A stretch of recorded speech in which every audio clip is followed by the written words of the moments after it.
This is the supermarket, a place where you're meant to go in with a list of things that you need and come out with exactly those things. But if you're anything like me, you end up coming out with more than you bargained for. And supermarkets know this because they use psychology to get us to buy more stuff we don't need. In this video, we're going to look at how supermarkets use psychology to make you buy more stuff. And by the end of it, hopefully you'll be able to resist some of their tactics so you can save your money. So let's jump right into it. The first thing that supermarkets do to manipulate you is something called framing. And what they do is they place items in a certain way so that you will think about them in a different way. Let me explain. This is an example of framing in action. Imagine walking down the supermarket aisle and you see this display of cereal. Now, there are two ways that this could be framed. The first way is to frame it by the price. So the one that's cheaper would be on the bottom and the one that's more expensive would be on top. Or the second way is to frame it by the brand. So the more established and perhaps more expensive brand would be on the bottom and the new and maybe cheaper brand would be on top. Now, what would you think? Well, if it was framed by price, you would probably assume that the one on top was better value because it must be the premium one, right? Well, not necessarily. It might just be the one that they put there to draw attention. And in fact, the opposite might be true. But if it was framed by brand, you would think that the brand on top was the newer or lesser known one. Well, again, not necessarily. And this is called framing. The placement of something is designed to make you think about it in a certain way. So why do they do this? Well, imagine you were going to buy a TV. Would you want to pay more for it or less? Obviously less. But what if I told you that you could get the same TV for $2,000 instead of $4,000?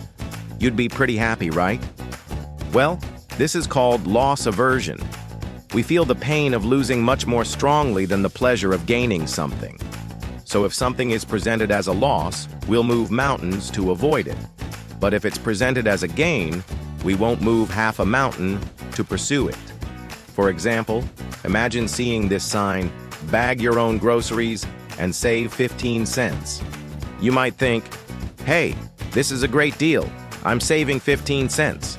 But what if instead the sign said, if you don't bag your own groceries, you'll be charged 15 cents?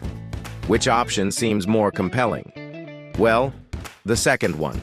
The second one seems to evoke a stronger response. It makes you feel like you're avoiding something negative rather than chasing something positive, and that's why it works. Loss aversion is one of the most powerful psychological tricks that supermarkets use to get us to buy more stuff, and they use it in many ways. Like, for example, they will say things like, buy one, get one free, instead of saying, you'll get one free when you buy one. In both cases, you're getting one free item for every one that you buy. But which one sounds better? Well, the first one, obviously. It sounds like you're getting something for nothing. And that's what loss aversion is all about. By making you feel like you're losing out if you don't take the deal. And another trick that supermarkets use is scarcity. Scarcity is the idea that people want things more when they feel like there are limited supplies of it. For example, if you were at a store and saw this t-shirt that said, "I love New York," you might think, oh, this is a great shirt. I gotta have it. But what if the sales associate came up to you and said, hey, this is the last one we have. If you don't take it, someone else will. What would you do? Well, you might find yourself taking the t-shirt even though you didn't really want it because you feel like you are missing out on something. And that's what scarcity is all about. When you feel like there is a limited supply of something, you're more likely to want it. And supermarkets use this all the time to get us to buy more stuff. They will say things like limited time offer or only available while supplies last. By making you feel like you're running out of time, they get you to buy more stuff. The next thing that supermarkets use to get us to buy more stuff is something called the decoy effect.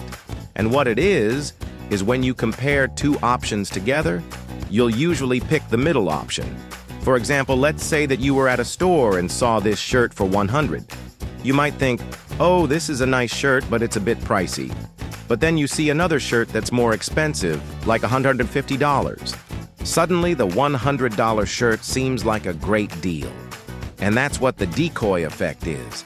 By showing you a more expensive item, they make the other items seem cheaper. And supermarkets use this all the time to make you buy more stuff.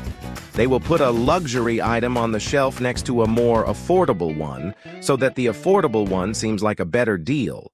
They'll also use it to make you buy more food. For example, they might put a big box of cereal next to a small box of cereal.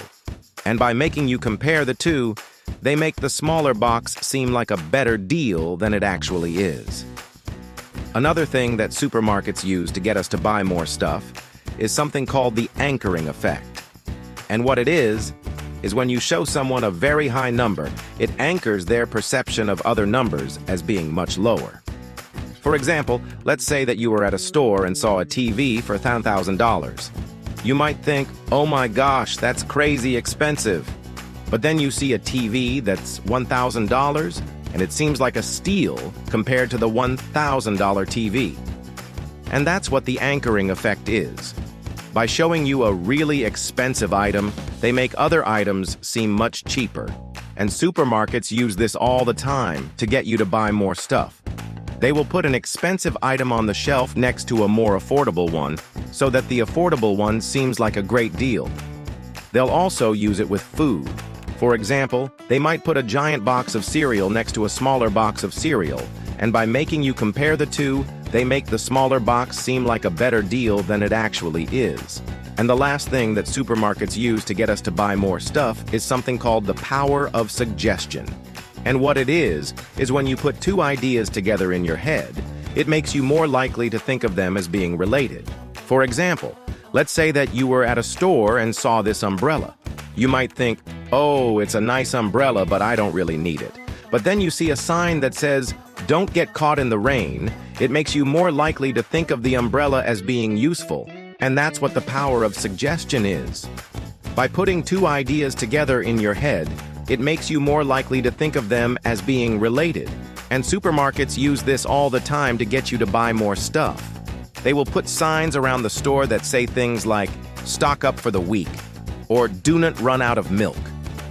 By making you think of the items that they're trying to sell you as being useful, they get you to buy more stuff. And that's it.